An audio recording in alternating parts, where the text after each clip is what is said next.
Ora, hoje, quinta-feira, dia 29 de maio de 2014. A lei e o Evangelho. Querido e bondoso Jesus, obrigado pela boa noite de paz e repouso que me concedestes e a cada um dos meus amigos e ouvintes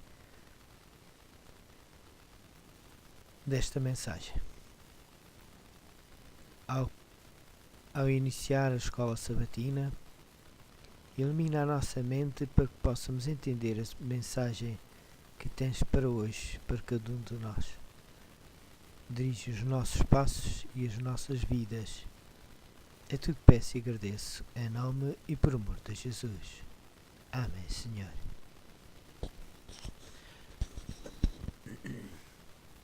A lei e o Evangelho. Não importa quão boa seja a nossa vida, ninguém pode escapar dos constantes lembretes do pecado. Inevitavelmente a felicidade é interrompida pela doença, morte e desastres.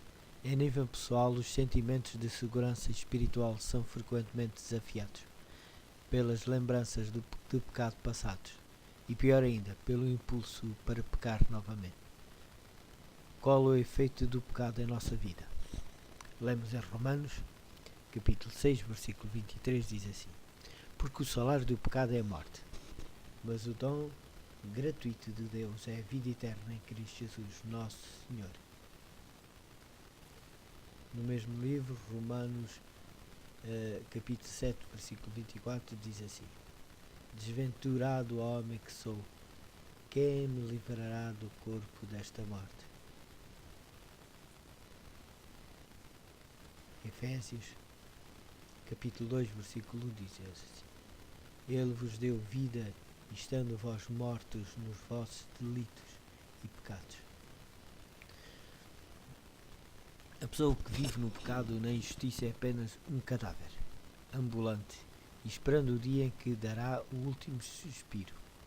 Quando Paulo avaliou a condição humana, ele clamou em desespero: Quem me livrará do corpo desta morte?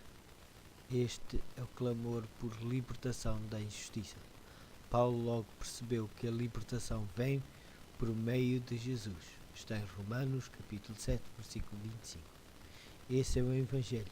A boa notícia é que nós, que estávamos presos em corpos de injustiça, podemos ser cobertos com a justiça de Cristo. O Evangelho é a garantia de que podemos escapar da condenação da lei, porque agora possuímos a justiça promovida pela lei. Romanos capítulo 8, versículo 1. Quando Paulo escreveu aos cristãos de Roma a história da morte de Jesus, ainda estava circulando por todo o império. Os que tinham ouvido estavam plenamente conscientes de que ele havia morrido de uma forma escandalosa. Pessoas cujos entes queridos eram executados na cruz tinham normalmente uma vida de vergonha. No entanto, Paulo e muitos outros cristãos entenderam que a morte vergonhosa de Cristo foi o acontecimento mais poderoso da história humana. Por isso Paulo declarou: Não me envergonho do Evangelho, porque é o poder de Deus para a salvação de todo aquele que crê. A essência desse Evangelho é a grande promessa de que no fim a morte não terá a palavra final e os salvos por Jesus viverão para sempre em uma nova terra. Muitas pessoas acreditam que a vida não tem sentido, porque sempre termina em morte. Então, em longo prazo, nada do que fazemos terá importância. É difícil contestar essa lógica, não é mesmo? Se tudo o que fizemos a cada passo, cada pessoa que influenciamos, serão destruídas e esquecidos para sempre, qual seria o sentido da vida? Que possamos analisar